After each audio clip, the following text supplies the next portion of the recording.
Welcome back. आप देख रहे हैं मिड कैप मंत्र सीएनबीसी आवाज पर। और देखिए निफ्टी एट 22,453, वहीं बैंक निफ्टी एट 48,345। चलिए विषय को थोड़ा बदलते हैं और बात करते हैं। 20 मार्च को वित्त मंत्रालय ने पेमेंट बैंक की बैठक बुलाई है और सूत्रों के मुताबिक इस बैठक में स्मॉल फाइनेंस बैंक का लाइसेंस देने के मुद्दे पर चर्चा हो सकती है। और इस खबर पर ज्यादा डिटेल के साथ हमारे सहयोगी आलोक प्रियदर्शी मौजूद हैं। आलोक जी बताइए, क्या है खबर, क्या है जानकारी आपके पास?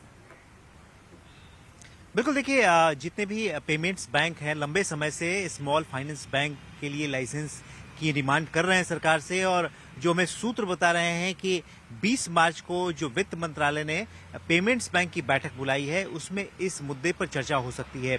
इसमें कई सारे पेमेंट बैंक के सीईओ हिस्सा लेंगे और इस मुद्दे पर उसमें चर्चा होगी कि उनको लाइसेंस दिया जा सकता है या नहीं दिया जा सकता है, या उसके लिए क्या रेगुलेटरी शर्तें हैं। इसके अलावा इसमें और भी कई सारे मुद्दे हैं जो इस बैठक में चर्चा हो सकती है। इसमें जो जनरल जो रेगुलेटरी इश्यूज होते हैं, साथ ही साथ लिस्टिंग के इश्यूज होते हैं, और इसके अलावा फाइनेंशियल इंक्लूजन, ये तीनों मुद्दे और भी इसमें शामिल रहेंगे। तो जो डीएफएस सेक्रेटरी यानी कि डिपार्टमेंट ऑफ फाइनेंशियल सर्विसेज के सेक्रेटरी हैं, वो इस बैठक को लीड करेंगे, इस बैठक की अध्यक्षता करेंगे। और इसमें पेमेंट्स बैंक को अपनी तरफ से उन्हें क्या दिक्कतें आ रही हैं ऑपरेशंस में, ये भी वो अपनी दिक्कतें इस सरकार के सामने रखेंगे।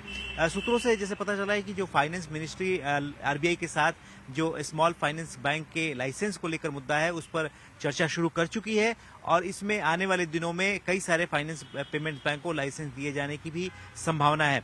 मैं बता दूं कि अभी देश में 6 पेमेंट बैंक्स हैं, जिसमें आप पेटीएम है, जियो है, इसके अलावा फिनो, एयरटेल और इंडिया पोस्ट पेमेंट बैंक्स हैं।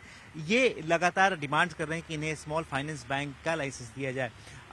लेकिन सर मैं बता दूं कि 2015 के बाद सरकार ने किसी को भी ये लाइसेंस नहीं दिया है। लिहाजा अब संभावना हो रही है कि देश में फाइनेंशियल इंक्लूजन या इस तरह की चीजें बढ़ाने के लिए सरकार ऐसे बैंक जिनका नेटवर्क बहुत ज्यादा बड़ा है, खासतौर से अगर इंडिया पोस्ट पेमेंट बैंक की बात करें, तो उनको इस तरह का लाइसेंस दिया जा सकता है।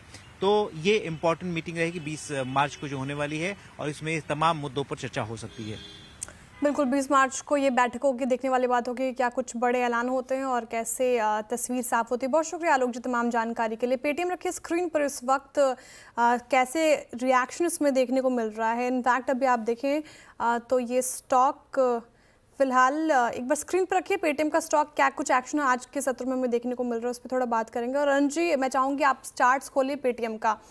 फिलहाल इसमें तेजी देखने को मिल रही है, आधा फीसदी के करीब, और 686 के लेवल पर कारोबार कर रहा है पेटीएम। ये कैसा लगता है आपको स्टॉक, जिनके पास है वो क्या कर रहे हैं, और इनफैक्ट अगर कोई चाहे इसमें फ्रेश एंट्री करने का तो क्या ये भी करंट मार्केट प्राइस पे कर सकता है? अरुण जी, कैसा लग रहा है स्टॉक? देखिए स्टॉक तो साइडवेज है, कोई बड़ा मोमेंटम नहीं है। नीचे में 660 के आसपास सपोर्ट है और 705 के ऊपर इसका ब्रेकआउट है। तो अगर किसी को लेना है तो मेरी सलाह ये रहेगी कि 705 जब तक नहीं निकले स्टॉक में बाई करने की सलाह नहीं है। अगर किसी ने ले रखा है या फिर ऑलरेडी जिनकी शॉर्ट टर्म पोजीशन बनी है, 660 का एक स्टॉप लॉस जरूर मेंटेन करें। उसका एक स्ट्रॉन्ग सपोर्ट जोन है, अगर उसके नीचे जाएगा तो वीकनेस बढ़ सकती है। तो दोनों लेवल पे ध्यान रखें, नीचे में 660, ऊपर में 705। 705 के ऊपर क्लियर ब्रेकआउट है, और अगर वो जाएगा तो 740 तक स्टॉक जा सकता है। तो जिनके पास भी है 660 का स्टॉप लॉस लगा के होल्ड करके चल सकते हैं। ठीक है, जिनके पास है वो 660 का स्टॉप लॉस लगा सकते हैं, और 705 का एक इंपॉर्टेंट लेवल अगर वो ब्रीच करता है तो फिर इसमें स्ट्रेंथ देखने को मिल सकते हैं। चलिए इसी के साथ रुक रहे हैं छोटे से ब्रेक के लिए। ब्रेक के बाद फिर हाजिर होता है। आप देखते रहिए सीएनबीसी आवाज।